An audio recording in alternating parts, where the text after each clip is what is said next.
বহুরূপী শিক্ষকের গল্প, যে তার শিক্ষার্থীদের পড়া না পারলে শাস্তি দিত এক্সট্রা ক্লাস।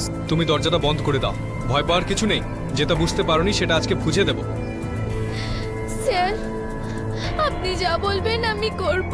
প্লিজ আমার বাড়িতে ফোন করবেন। নমস্কার, ডার্ক স্টোরি উইথ সম্রাটে আপনাকে স্বাগত জানাই। আজকের ভিডিওটা দেখলে আপনি অবাক হবেন আর ভাববেন, এমন আবার হয় নাকি যেখানে আমরা শিক্ষা নিতে যাই সেখানের শিক্ষাগুরুই এমন অপরাধ করতে পারে?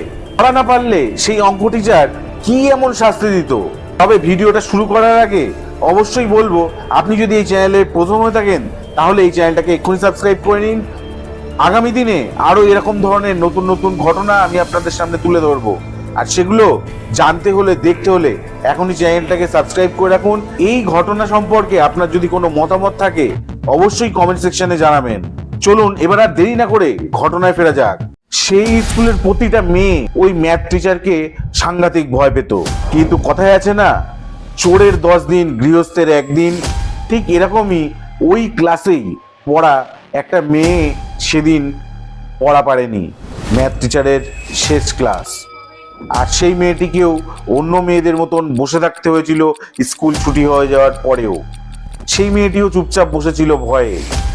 সবাই যখন বেরিয়ে যায় ক্লাসরুম ফাঁকা করে, তারপর তাকে ডাকে সেই মাস্টারমশাই, এবং সেই মেয়েটি জানতে চায় মাস্টারমশাইয়ের কাছে যে স্যার কি পানিশমেন্ট, আমার কি শিখাবেন আমাকে? তখন সেই টিচার বলে, তুমি যাও গিয়ে দরজা জানলা সব বন্ধ করে এসো।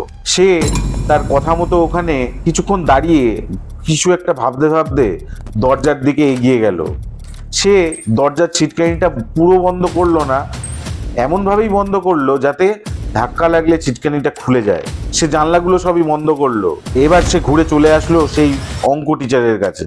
সেই অঙ্ক টিচার আবার তার ঘাড় ধরে মাথা ধরে তাকে হাঁটু গেড়ে নিচে বসিয়ে দিল, এবং সেই মুহূর্তেই দরজা ভেঙে ঢুকে পড়ে হুড়মুড়িয়ে কিছু পুলিশ। হাতে নাতে সেই অঙ্ক টিচারকে ধরে ফেলে। অঙ্ক টিচার তো কিছু না বুঝতে পেরে হতবাক। টিচার সেই ছাত্রীটার দিকে তাকাচ্ছিল আর ভাবছিল যে এই কিছু করেছে, এই কি ইনফর্ম করেছে পুলিশদেরকে। তখন ছাত্রীটা তার মাস্টারমশাইয়ের দিকে তাকিয়ে বলল যে হ্যাঁ, আপনি যেটা ভাবছেন ঠিক ভাবছেন, আমার বাবা পুলিশ অফিসার। আমি নিজে আমার বাবাকে জানিয়েছিলাম আপনার এই কি কুকীর্তির কথা।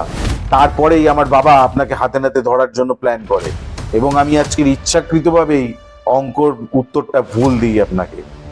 তো এইভাবেই ধরিয়ে দিয়েছিল একজন পুলিশের মেয়ে সেই অঙ্ক টিচারকে। তো আজকের গল্পটা সত্যি খুব বেদনাদায়ক। এরকমই বহু নির্মম অত্যাচার, নির্মম নির্যাতন আমাদের আশেপাশে অনেক সময় বহু জায়গায় হয়ে থাকে। অনেকেই আছে যারা মুখ বন্ধ করে সহ্য করে নেয়। আমি বলবো আপনাদেরকে, এরকম অন্যায় অত্যাচার দেখলে মুখ খুলুন, চুপ থাকবেন না। অন্যায় যে করে আর অন্যায় যে সয়, দুজনেই সমান দোষী। তো আবার দেখা হচ্ছে নেক্সট ভিডিওয়ে, ততক্ষণের জন্য টাটা।